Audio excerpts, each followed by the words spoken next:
faire un focus sur la photographie, nous nous occupons donc des travailleurs salariés exclusivement, ce qui représente 1320 entreprises, soit 7000 salariés. Donc ça suppose que les 10 000 travailleurs non salariés ne sont pas couverts par le Forco, ils sont notamment à l'AGFIS. Et bien sûr, vous représentez 96% de TPE. Donc nous avons aussi un accompagnement spécifique pour les petites entreprises pour les accompagner au mieux. Alors j'en arrive à mon deuxième point, un OPCA, le Forco en particulier, pour la branche de la photographie, est à la fois en conseil auprès des entreprises, donc c'est un conseil de proximité, mais aussi auprès de la branche. Auprès des entreprises, notre objectif, c'est de renforcer la compétitivité des entreprises via notamment la formation et la montée en compétences des salariés. Donc, on optimise l'investissement en formation, on outille les entreprises sur la mise en œuvre de projets formation et on anticipe et on analyse les facteurs d'évolution des métiers et des compétences. C'est la raison pour laquelle l'Observatoire prospectif des métiers, qui est abrité par le Forco, produit des études comme celle du cabinet Ambroise Bouteille sur les cartographies des métiers. Ça nous permet en fait d'alimenter la réflexion de la branche sur les stratégies et les orientations de la politique emploi-formation de la branche au bénéfice des entreprises. Donc ça, c'était la deuxième partie, c'est donc notre accompagnement auprès des branches professionnelles qui nous ont désignés. Donc nous accompagnons la CPNE et Philippe Paya plus précisément sur sa politique emploi-formation et notamment sur l'affectation des fonds libres, mais j'en ai parlé. Donc voilà, le Forco est vraiment partenaire de cette journée puisqu'on accompagne la politique emploi-formation de la branche. Nous accompagnons les entreprises sur un diagnostic des besoins numériques. On appelle ça DigiPME. C'est un diagnostic qui est pris en charge par le Forco et qui permet aux entreprises de faire le point sur, par exemple, qu'est-ce qu'il me faudrait pour pouvoir développer mon site internet, jusqu'où je dois aller, quelle ampleur et quelle ambition je peux me donner par rapport à ma situation sur le marché. Voilà. Tout ça, c'est des questions qui se voient dans le cadre de cet accompagnement DigiPME. Et puis bien sûr, c'est toutes les formations sur lesquelles on peut accompagner les entreprises dès lors qu'il s'agit de la résultante de la mutation économique sur leur entreprise. Je m'explique, ça peut être des enjeux de vente en ligne, les relations clients, comme on en a parlé ce matin, la distribution multicanale qui implique une technique de vente qui est à faire évoluer et donc à accompagner par de la formation ou encore de la conduite de changement et puis du management.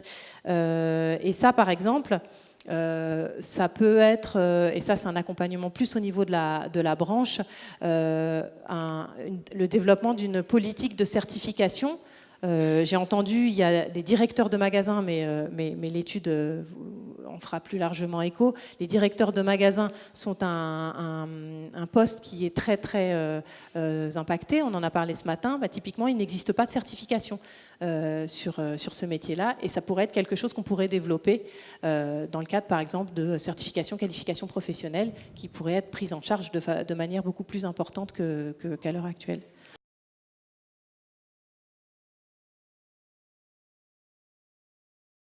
Je pense que tout le monde connaît ici l'INA, donc l'Institut national de l'audiovisuel, au moins pour les archives de la télévision, mais c'est aussi la formation et la recherche. Et pour la formation, juste pour cette partie-là, c'est un peu plus de 500 stages différents autour des métiers de l'image et du son, dont la partie photographique. Que représente cette partie photographique? Alors sur la photographie, en termes de nombre de formations, c'est beaucoup plus réduit. On est sur 25-30 stages selon si on prend la post-production vidéo avec. Néanmoins, ce sont des formations qui sont aujourd'hui très demandées. Enfin, c'est une filière qui est en expansion depuis 3 ou 4 ans. avec notamment la recherche d'acquisition de nouvelles compétences autour de la prise de vue ou de la retouche plus traditionnelle. Les stagiaires qu'on reçoit photographes, pour moitié qui viennent parce qu'ils ont la possibilité de travailler sur l'image animée, donc ils ont envie de s'y essayer aussi.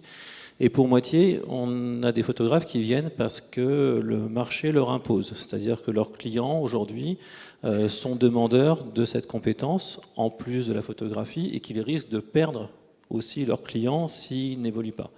Donc je pense qu'on a vraiment les deux approches. Bon, au final, très majoritairement, les photographes finalement apprécient de travailler aussi sur l'image animée parce que c'est parfaitement complémentaire d'un point de vue narratif, esthétique, de leur approche. C'est un très gros chantier chez nous puisqu'on s'oriente de plus en plus vers le e-learning.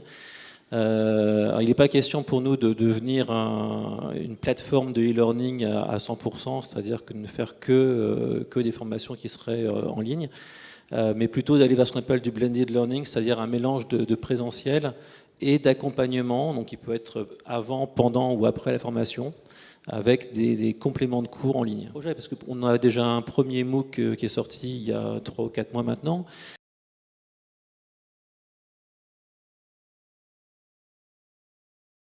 En 2 mots, effectivement, on a aujourd'hui des entreprises qui viennent à nous pour des besoins de formation, soit sur des salariés sur des stages inter, donc catalogue, ou sur des stages intra. Parfois, il s'agit d'entreprises, et très souvent d'ailleurs, des entreprises qui ne sont hors secteur des métiers de la photo. C'est des entreprises publiques, des entreprises privées. Et on peut voir qu'ils ont une demande de plus en plus importante pour former leur personnel ou on va dire les services internes des communicants. Alors c'est intéressant parce qu'on parlait tout à l'heure des smartphones ou des boîtiers numériques. Cette catégorie de personnes a besoin effectivement des fondamentaux de la photo pour pouvoir utiliser leur boîtier. Quand ils viennent en formation chez nous, ils se rendent compte que le métier de photographe, c'est un métier très technique et qu'ils ne seront pas à même d'aller au-delà d'une simple photo. Donc là, effectivement, on remarque que de plus en plus, les entreprises forment leurs communicants au métier de l'image. Oui, aujourd'hui, on sait bien, tout le monde, finalement, a un appareil, en tous les cas, un appareil qui permet de faire de la photo dans sa poche.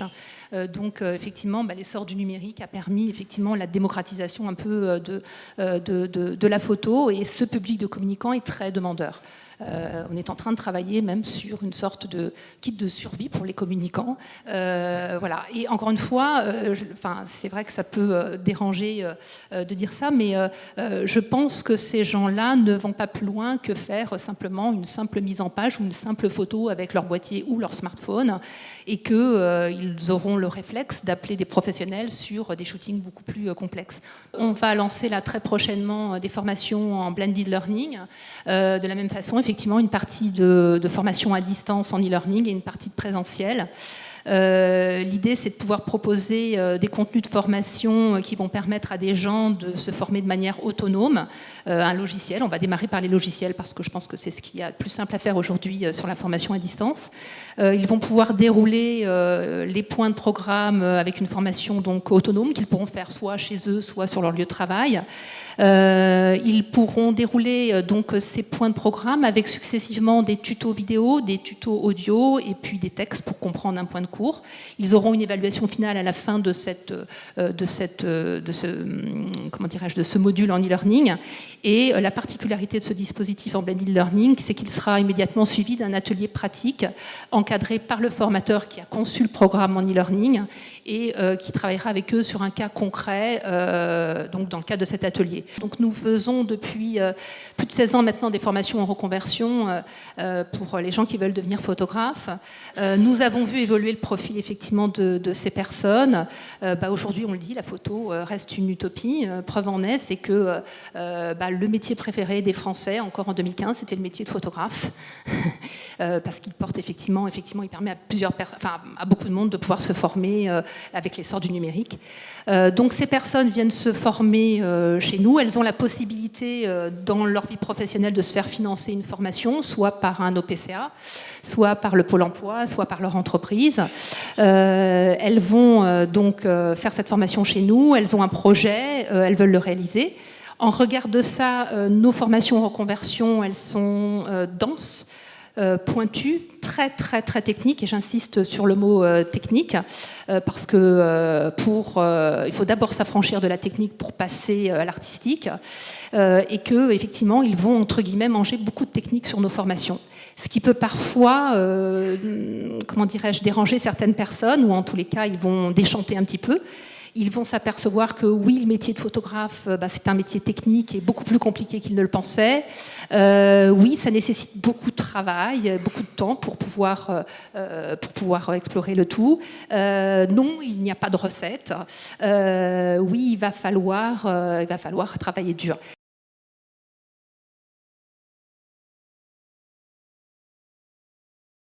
L'initiative est partie du fait qu'on a plusieurs niveaux de stage comme tous les autres organismes, c'est-à-dire des initiations et des perfectionnements. Et on s'est posé la question que faire après un perfectionnement. Donc on a commencé à attaquer le secteur de la spécialisation.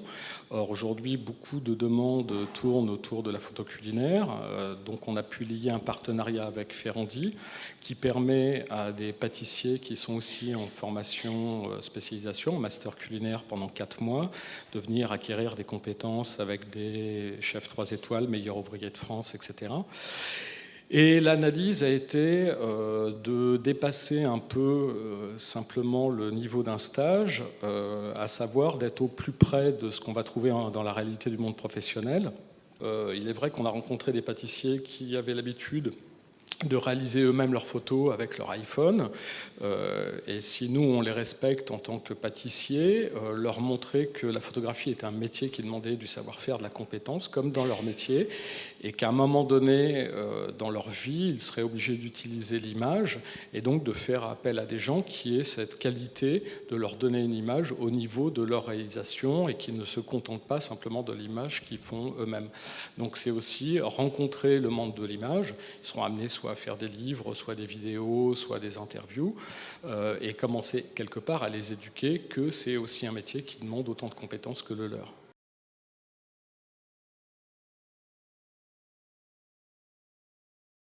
Avec l'arrivée du numérique et la démocratisation de l'acte photographique, le besoin réel de venir chez le photographe était devenu quelque chose de secondaire, et de ce fait, il fallait créer un nouveau besoin pour que les clients continuent à venir chez le photographe.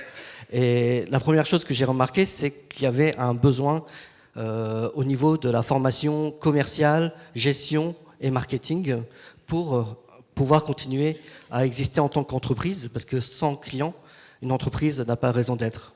Sachez qu'il y a à peu près 100 000 recherches de photographes sur Google chaque semaine, sur Google France. Et quelle est la mission de la marketplace?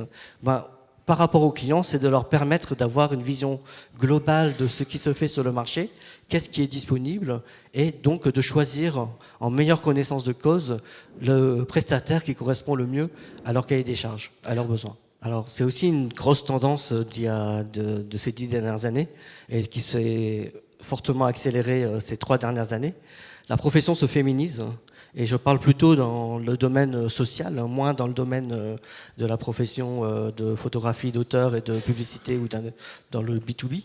Mais tout ce qui concerne le côté social, B2C, la profession est à peu près à plus de 3/4 féminine aujourd'hui, et que de nouvelles compétences se sont mises, ont émergé, et que la clientèle, le comportement consommateur va plus mesurer la qualité de la relation humaine, qui a été notifiée justement ce matin par rapport à la prise de vue, sur le fait que si je me sens bien avec telle personne, je vais plutôt privilégier cette personne, parce que je ne suis pas moi-même capable de juger quelle est la compétence technique d'une personne par rapport à une autre. Mais par contre, si je me sens bien, si je suis en confiance, de suite, je délègue ma confiance et donc mon envie de faire affaire avec une personne de confiance.